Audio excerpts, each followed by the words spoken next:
అన్నమయ్య జిల్లా రాయచోటిలో ఏఐఎస్ఎఫ్ ఆధ్వర్యంలో విద్యార్థుల సమస్యల పరిష్కారం కోరుతూ నిరసన ర్యాలీ నిర్వహించారు. ఖైదీలకు కేటాయించే డైట్ కంటే విద్యార్థులకు తక్కువ మొత్తాన్ని కేటాయించడం సరికాదని ఏఐఎస్ఎఫ్ నాయకులు విమర్శించారు. హాస్టల్స్లో మౌలిక వసతులు కల్పించాలని, ఫీజు రియంబర్స్మెంట్ బకాయిలు వెంటనే విడుదల చేయాలని డిమాండ్ చేశారు. విద్యార్థుల సమస్యలను ప్రభుత్వం పరిష్కరించాలని కోరారు.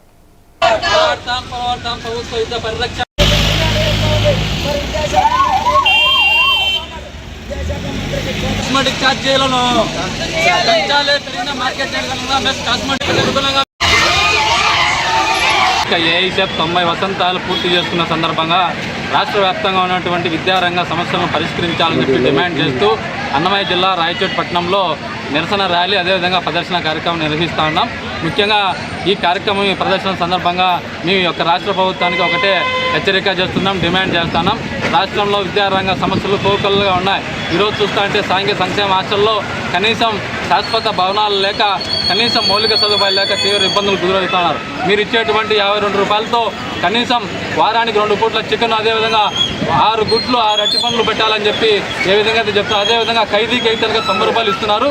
ఈ రాష్ట్రంలో ఉన్నటువంటి విద్యార్థులకు దేశ భవిష్యత్తును నిర్మించేటువంటి శాస్త్రవేత్తలు కానీ, డాక్టర్లు కానీ, ఇంజనీర్లు కానీ